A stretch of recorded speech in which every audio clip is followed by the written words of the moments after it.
আমি মরার নির্বংশে সারাদিন চেয়ারে বসে থেকে পাউডু মার।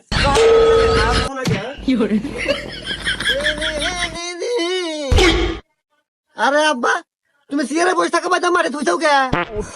এ দুঃখের কথা আর কইস না গাদা, এই যে হুমুন্দির চেয়ারের পাও স্লিপের মিস্টেক করছে। তা তুই কোন যাস? আমি তো আব্বা যাইতেছি, ওই যে স্কুলে পরীক্ষা আছে, পরীক্ষা দিবে নিয়ে যেতেছি। আচ্ছা যা, ভালো হলে পরীক্ষা দিস, পাস কিন্তু তোর হরাই নাকবো।